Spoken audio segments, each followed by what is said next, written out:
लोक ही सत्ता देशाची आपली हाकत आहे आणि सत्तेच्या खांद्यावर दलाल बसलेले आहेत आणि आपल्या देशाचा कारभार दलाल चालवत आहे। महाराष्ट्रातली सगळी सत्ता जी आहे ती देवेंद्र फडणवीस साहेबांना स्वतःच्या जॅकेटच्या खिशात हवी आहे, म्हणून हे स्थानिक स्वराज्य संस्थांच्या निवडणुका होऊ देत नाही। देवेंद्र फडणवीस सरकारने एक योजना सुरू केली आहे, महाराजांचा अपमान करा आणि सुरक्षा मिळवा, अपमान करा पुरस्कार मिळवा। याचं एक उदाहरण आपल्याला सांगितलं की ते मागच्या दारातून आता कुठे कलकत्त्याला गेले आणि कलकत्त्याहून भुर्रकन उडून गेले दुबईला। तर सरकार काय करतंय? अब की बार मोदी सरकार आणि मोदी सरकारमधले दोनच मंत्री आहेत, एक प्रधानमंत्री आहेत, गृहमंत्री। तुमचा गृह विभाग झोपला होता का देशाचा? एक तर महाराष्ट्राला पूर्णवेळ गृहमंत्री नाही आणि पूर्णवेळ गृहमंत्री नसताना एक स्वतंत्र गृहमंत्री हा महाराष्ट्राला असला पाहिजे। कारण आम्ही राजीनामा मागतोय, संतोष देशमुख प्रकरणातून मागतोय, इतर प्रकरणातून मागतोय। भांडवलदारांच्या घशात महाराष्ट्र अंधन देण्याचं काम सुरू आहे, त्या संदर्भात अनेक आकडेवारी आहे ती मांडतोय। मात्र आज संपूर्ण महाराष्ट्राच्या लक्ष वेधेल अशा ठिकाणी आलेला असताना एक आमचा नव्याने एक प्रश्न आहे, त्याचं उत्तर हे देवेंद्र फडणवीस साहेबांनी दिलं पाहिजे की महाराष्ट्राचा गृह विभाग घाशीराम कोतवाल चालवत आहे का? हा देखील एक ऐरणीचा प्रश्न आज या सगळ्या वास्तवाच्या माध्यमातून निर्माण होत आहे। त्यामुळे घाशीराम कोतवाली कारभार हा जर गृह विभाग करत असेल तर त्यामध्ये दुरुस्ती करणार आहे का आणि हा कारभार घाशीराम कोतवाल चालवत आहे का? हा एकीकडे नागरिकांना प्रश्न विचारत आहोत आणि झणझणीत टीका करत असताना ती वस्तुस्थिती आपल्या सगळ्यांच्या समोर विषद करत आहोत। तर दुसरीकडे पूर्णवेळ गृहमंत्री हा महाराष्ट्राला मिळणार आहे का? हा देखील आमचा प्रश्न आहे। अधिक मी आपल्या सगळ्यांचा वेळ घेऊन बोलत नाही, मात्र सरते शेवटी एकच मुद्दा सांगतो, कारण मुद्दे अनेक आहेत। आपलेही काही प्रश्न असतील त्यानिमित्ताने बोलू। मी 11 तारखेला महात्मा ज्योतिबा फुले यांना अभिवादन करण्याकरता पुन्हा येणार आहे, त्यानिमित्ताने आपल्याशी महात्मा ज्योतिबा फुले आणि आजचा महाराष्ट्र आणि शिवाजी महाराजांची अस्मिता या संदर्भात मी जरूर आपल्याशी मला बोलायला आपल्याला आवडेल।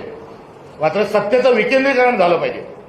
सत्ता जी आहे ही मुठभर लोकांच्या हातात न राहता ती अधिक खाली गेली पाहिजे, शेवटच्या माणसाच्या हातेपर्यंत गेली पाहिजे। हे आपल्या संविधानाचं एक स्वप्न आहे।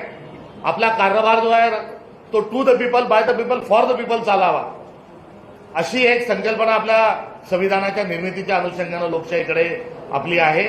आणि यावर विचार करत असताना देशाचे माजी पंतप्रधान आणि ज्यांनी 21व्या शतकात आपल्याला घेऊन आले अशा राजीव गांधींनी काँग्रेसच्या स्थापनेला 100 वर्ष पूर्ण झालेले असताना मुंबईच्या ऑगस्ट क्रांती मैदान या ठिकाणी त्यांनी सांगितलं होतं 1985ला की मुठभर लोक ही सत्ता देशाची आपली हाकत आहे आणि सत्तेच्या खांद्यावर दलाल बसलेले आहेत आणि आपल्या देशाचा कारभार दलाल चालवत आहे।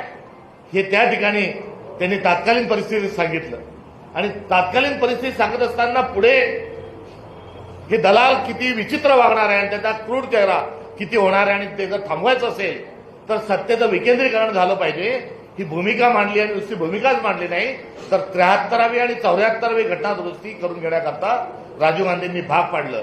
या 2 घटना दुरुस्ती कशासाठी झाल्या तर सत्तेच्या विकेंद्रीकरणासाठी झाल्या। आणि तदनंतर काय झालं तर सामाजिक एक उदाहरण म्हणून जो चंबलची जी घाटी आहे त्या घाटीतले जे गुंड होते, डाकू होते, जे बगावत करणारे होते, ज्यांचा आवाज हा व्यवस्थेशी जोडत नाही म्हणून हातात बंदूक घेणारे जे वातावरण होतं बागींचं ते कमी झालं। हे जाता जाता या उदाहरणाला आपल्या या ठिकाणी अधोरेखित करत असताना त्याचं कार्यकारण जो भाव आहे तो काय होता तर देशामध्ये 4250 आमदार आणि देशामधली एकूण 750 खासदार हे केवळ 5000 लोक या देशाचं लोकप्रतिनिधित्व करू शकत नाही। कारण देश आपला मोठा आहे, 8000 शहर आहेत, 6 लाख खेडी आहेत, 140 कोटीचा हा देश आहे आणि फक्त 5,00,000 लोक जर प्रतिनिधित्व करत असतील तर ते पुरेसे नाही। म्हणून मोठ्या संख्येने लोकप्रतिनिधी निर्माण होत आले पाहिजे आणि त्यांच्याजवळ सत्ता असली पाहिजे। म्हणून ग्रामपंचायत सदस्य, सरपंच, नगरपालिका सदस्य, सरपंच, नगरसेवक, महापौर, पंचायत समिती सदस्य, पंचायत समिती सभापती, जिल्हा परिषद सदस्य, जिल्हा परिषद अध्यक्ष आणि पदाधिकारी हा एक ढाचा निर्माण केला आणि या ढाचेतून सत्तेचं विकेंद्रीकरणाचं सूत्र हे 73व्या 74व्या घटना दुरुस्ती विधेयकातून आपण स्वीकारलं। मात्र आपण आता विसरलो की आपला काउन्सिलर होता, आपला नगरसेवक होता, आपल्या शहराचा महापौर होता, सभापती होते, पंचायत समिती सदस्य होते, जिल्हा परिषद होती, जिल्हा परिषद सदस्य होते, नगराध्यक्ष होते. हे सगळं गुंडाळून टाकलं गेलंय आणि कुठेतरी कायदेशीर एक कॉम्प्लिकेशन निर्माण केली, कायदेशीर गोंधळ निर्माण केला. सुप्रीम कोर्टाकडे बोट दाखवतात आहे. मात्र मूळ विषय हा आहे की सगळी सत्ता ही देशामध्ये नरेंद्र मोदी आणि अमित शहा साहेबांना या दोघांजवळ हवी आहे आणि महाराष्ट्रातली सगळी सत्ता जी आहे ती देवेंद्र फडणवीस साहेबांना स्वतःच्या जॅकेटच्या खिशात हवी आहे. म्हणून हे स्थानिक स्वराज्य संस्थांच्या निवडणुका होऊ देत नाही. छत्रपती शिवाजी महाराजांच्या बद्दल अत्यंत असभ्य, आक्षेपार्ह विधान करणारा एक कोटेकर नावाचा एक विकृत माणूस हा देशातून चक्क पळून जातो. आणि हा पळून जाण्याची जी पार्श्वभूमी आहे ती काही एकदम उठला आणि पळून गेला अशी नाही. हा दुसऱ्यांदा पळून गेलाय. एक सरकारने, देवेंद्र फडणवीस सरकारने एक योजना सुरू केली आहे, महाराजांचा अपमान करा आणि सुरक्षा मिळवा. ती सुरक्षा कोठेकरांना ही मिळाली होती आणि नवे नवे तर IAS IPS अधिकाऱ्यांच्या गराड्यात नेहमी हा विकृत माणूस राहत होता. IPSचं जे असणारं गेस्ट हाऊस, रेस्ट हाऊस आहे त्या ठिकाणी त्यांचा मुक्काम राहायचा. आणि पोलिसांशी लागेबंधे असल्यामुळे, आणि पोलिसांशी लागेबंधे का निर्माण झाले तर ते नागपूरकर आहे आणि गृहमंत्री देखील नागपूरकर आहे आणि दोघांचे हितसंबंध आहेत. आणि त्या हितसंबंधाची जोपासना करण्याकरता आणि गृहमंत्री आणि प्रशासन यामध्ये दुवा म्हणून काम करण्याचे देखील आमचा स्पष्ट स्वरूपाचा आरोप आहे. यांना सुरक्षा प्रदान केली महाराजांचा अपमान केल्यावर. पोलीस घराच्या समोर उभे राहिले आणि मागच्या दारातून हा पहिले पळून गेले. त्यानंतर कोर्टामध्ये काय झालं ते आपण बघितलं. आणि दुसरीकडे आता महाराजांच्या बद्दल अपशब्द व्यक्त करणारे विकृत माणसं, यांना पोलीस संरक्षण देत नाही, याला यांच्यावर शासन कारवाई करत नाही. आणि दुसरीकडे एक नाहक जो औरंगजेबाचा जो मुद्दा उपसून काढलाय आणि त्या मुद्द्याच्या पार्श्वभूमीवर काही प्रश्न निर्माण झाले आहेत की आपण औरंगजेबाची कबर उखडून टाकण्याच्या गोष्टी करता, तर तशाच अनेक द्रोही, समाजद्रोही, देशद्रोही प्रवृत्ती या महाराष्ट्रात दुर्दैवाने राहिल्या आहेत, देशात राहिल्या आहेत. तर इंग्रज हे देखील औरंगजेबा एवढेच जुलमी होते, औरंगजेबा एवढेच क्रूर होते. उद्या भगतसिंगांना स्मरण आपण त्यांच्या स्मृतीला करणार आहोत.